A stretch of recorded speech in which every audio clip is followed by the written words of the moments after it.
사랑하고 축복합니다. 11월 7일 화요일입니다. 오늘 이 하루 또 한 주도 주님의 위로와 사랑으로 승리하는 하루가 되시기를 축복합니다. 오늘 말씀 제목은 진정한 위로가 맞습니까? 라는 제목으로 함께 말씀을 나누고자 합니다. 오늘 말씀 본문 욥기 4장 1절에서 21절까지 말씀입니다. 말씀 봉독합니다. 대만 사람 엘리바스가 대답하여 이르되 누가 내게 말하면 네가 실증을 내겠느냐? 누가 참고 말하지 아니하겠느냐?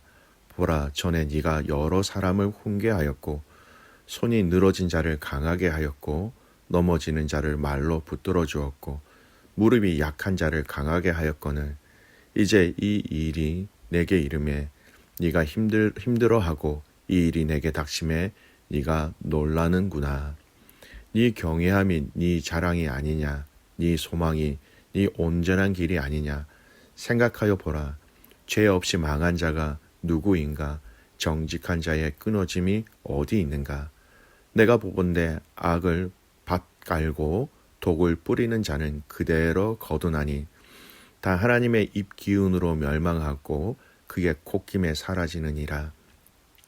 사자의 우는 소리와 젊은 사자의 소리가 그치고 어린 사자의 이가 부러지며 사자는 사냥한 것이 없어 죽어가고 암사자의 새끼들은 흩어지느니라.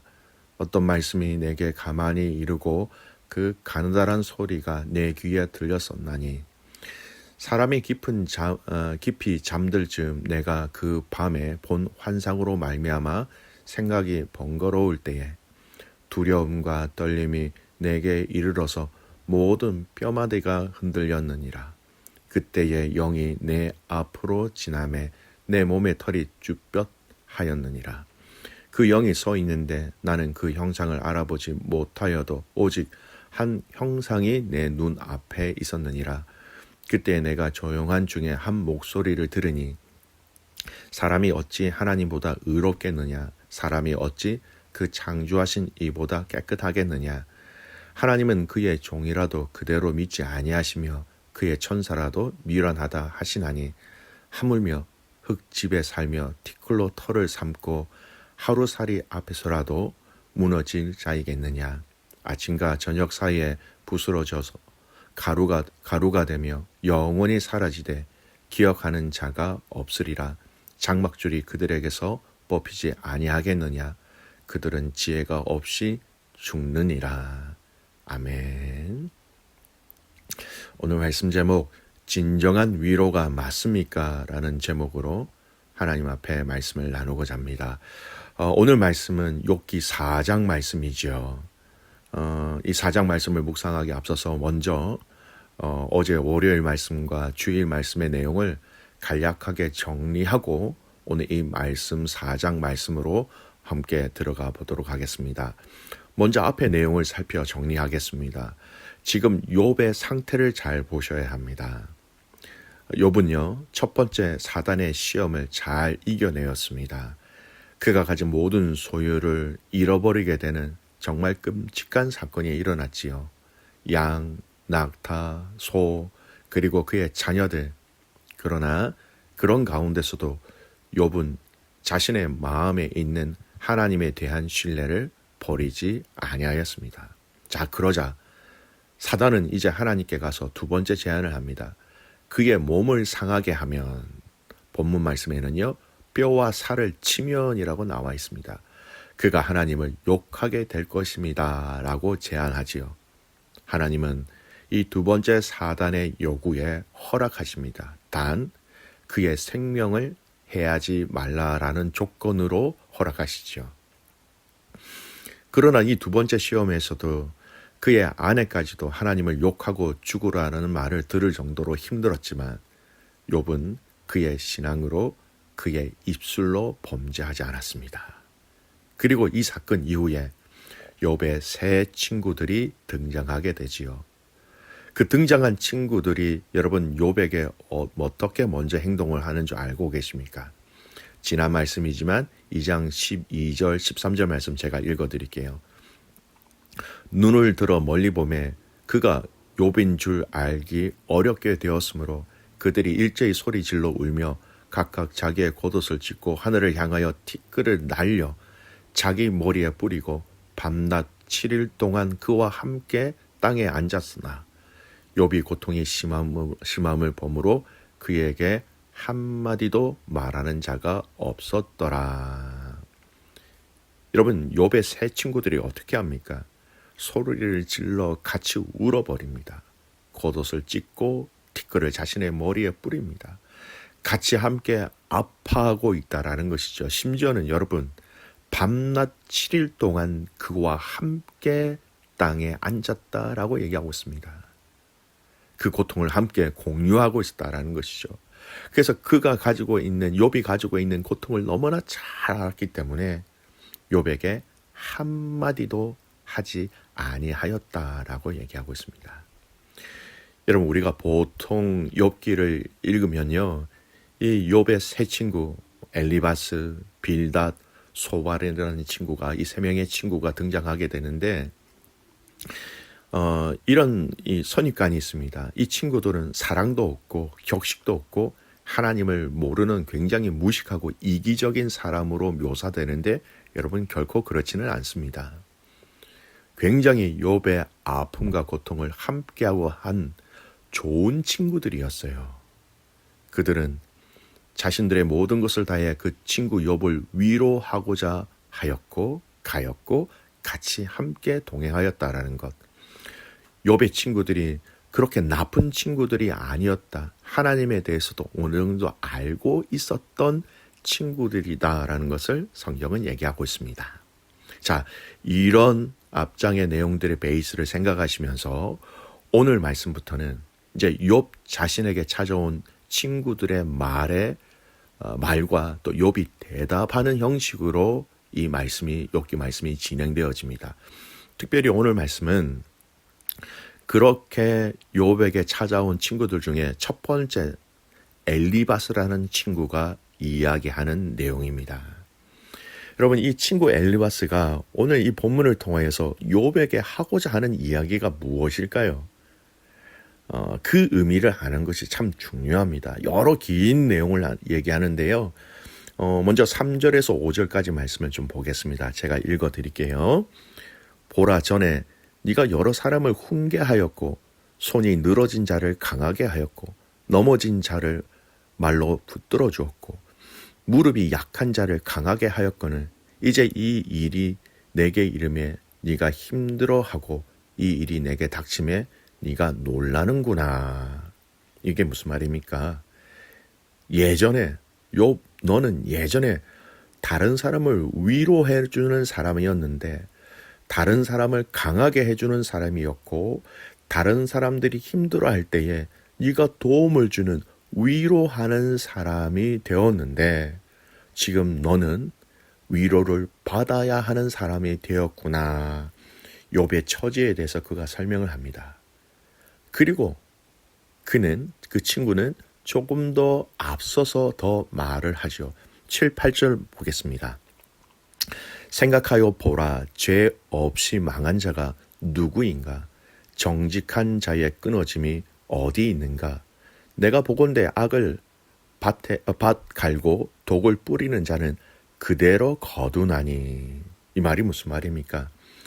죄가 있기에 사람은 망하게 되는 것이다. 굉장히 일반적인 성경적인 원리와 원칙이 맞습니다. 악을, 독을 뿌리면 그 악과 독을 거둘 수밖에 없다라는 것. 이 말은요, 욥, 네가 무언가 하나님 앞에서 죄를 지었기 때문에 이렇게 되었다라고 애둘러서 얘기하고 있는 겁니다. 이 친구 엘리바스는 이 말을 더 이렇게 증명하기 위해서 그가 환상 중에 받은 계시라라고 이야기하면서 이 내용을 더하고 있습니다. 17절 말씀 보세요. 사람이 어찌 하나님보다 의롭겠느냐? 사람이 어찌 그 창조하신 이보다 깨끗하겠느냐? 여러분, 은근히 엘리바스는 네가 이 일을 경험하는 것은 내가 알고 있는 신앙의 경험으로 볼 때 죄가 너에게 있기 때문에 이러한 고난을 당하고 있는 것이다. 사람이 어찌 하나님 앞에 의롭겠느냐 뒤집어 보면 의롭지 않은 부분들이 있다라는 것입니다. 그것 때문에 네가 이렇게 고난을 받고 있는 것이야 라는 얘기죠. 여러분, 오늘 우리는 이 욥이 고난을 당하고 있는 이유를 앞에 성경의 내용을 통해서 읽고 묵상하였기 때문에 이 엘리바스의 말이 잘못된 것이라는 것을 너무나도 잘 알고 있습니다. 하지만 여러분, 우리가 이 내용을 알지 못했다고 한다면 충분히 우리 친구 엘리바스처럼 이렇게 얘기할 수 있다라는 것이죠. 여러분, 우리의 일상생활 속에서도 우리가 아는 사람들이 이런 일들을 당했다고 생각할 때에 여러분, 혹시 그의 가정이 하나님 앞에서 정직하지 못하게 행한 것이 있어서 그런 것은 아닐까라고 충분히 생각할 수 있다라는 것입니다. 우리는 고통과 고난 중에 있는 지체들을 반드시 위로해야 합니다. 공동체 안에서 틀림없이 위로해야 한다는 건 맞습니다. 그런데 여러분, 이 위로도 고난과 고통 중에 있는 지체들을 향한 그 위로도 정말 지혜로워야 한다는 것을 오늘 엘리바스뿐만 아니라 남은 두 친구의 겉면의 내용을 보면서 우리는 동일하게 발견할 수 있습니다. 여러분, 위로라는 것은 내 방식, 내 뜻, 내 경험으로 하는 것이 때로는 위험할 수 있다는 거예요. 성도의 위로, 그리스도인의 위로는요, 세상의 위로와 그 격과 차원을 달리해야 한다는 겁니다. 세 친구들은요, 7일 동안 밤낮으로 욥과 함께 있었고 같이 아파하였고 같이 슬퍼하였습니다. 많이 위로해 주었고, 그리고 이 정도 한 친구들이라면 이런 말을 할 수 있는 자격이 있는 것처럼 보여집니다. 그러나 정작 이런 이 세 명의 친구들의 말은 진정한 위로가 아닌 자신들의 신앙적인 의 또는 자신들의 신앙적 견해의 한계를 넘어서지 못한 위로라는 것이 분명히 내용에 나옵니다. 여러분, 종종 우리가 믿음의 지체들을 위로하는 그 위로가 그들에게 짐이 될 수도 있고 때로는 마음을 아프게 할 수 있다는 것을 아마 여러분도 한 번쯤은 경험해 보셨을 것입니다. 여러분, 믿음의 성도들이, 신앙인들이 해야 할 진정한 위로의 방법과 위로의 내용이 있습니다. 무엇일까요? 지난주 토요일 날 읽었던 말씀인데요. 한 번 더 그 말씀 중에 오늘 이 말씀에 해당되는 말씀과 같이 연이어서 결론을 내리고 싶습니다. 고린도후서 1장 3절에서 5절까지 말씀입니다. 말씀을 읽어드릴게요. 찬송하리로다. 그는 우리 주 예수 그리스도의 하나님이시요 자비의 아버지시요 모든 위로의 하나님이시며 우리의 모든 환난 중에서 우리를 위로하사 우리로 하여금 하나님께 받는 위로로서 모든 환난 중에 있는 자들을 능히 위로하게 하시는 이시로다. 그리스도의 고난이 우리에게 넘친 것 같이 우리가 받는 위로도 그리스도로 말미암아 넘치는도다. 고린도후서 1장 3절에서 5절까지 말씀하고 있는 여러분, 위로의 핵심이 누구입니까? 그 넘치는 그 위로를 주시는 분이 누구십니까? 가장 근본적인 위로를 주시는 분이 누구이십니까? 예수 그리스도라는 것입니다. 하나님이라는 겁니다. 여러분, 믿음의 형제와 자매들이 고난과 고통 중에 있을 때에 우리 성도들이 해야 할 여러분 그 위로는요, 그들이 고난 중에 있을 때에, 괴로움 중에 있을 때에, 아픔 중에 있을 때에 여러분 주님을 만나게 하는 것입니다. 그들이 고난의 그 현실 중에서 다시 하나님을 붙잡고 하나님을 신뢰하고 그리스도께서 주시는 그 기쁨과 사랑과 복을 알게 해주는 것, 그것이 성경에 말하고 있는 진정한 위로라는 것이지요. 우리 인간의 위로는 아무리 크다 하더라도 얼마 되지 않을 것입니다. 주님을 다시 바라보게 하는 그와 하나님 사이에 아무것도 남겨진 것이 없이 진정한 하나님과의 깊은 친밀감을 다시 회복하는 것. 그러면 그것이 진정한 위로라는 것을 알고 우리는 그렇게 위로의 방법, 위로의 그 포커스가 그리스도를 통한 온전한 회복이 될 수 있게 하는 것, 이것이 진정한 위로라는 것입니다. 사랑하는 믿음의 가족 여러분, 우리가 많은 사람들을 위로해야 합니다. 여러분, 우리의 말이 남아서도 안 되고요. 우리가 섬긴 것이 남아서도 안 되고요.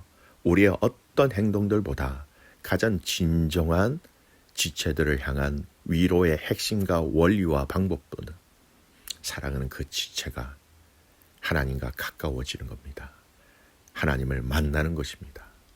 하나님과 독대할 수 있는 그 힘과 지혜를 함께 알려주는 것.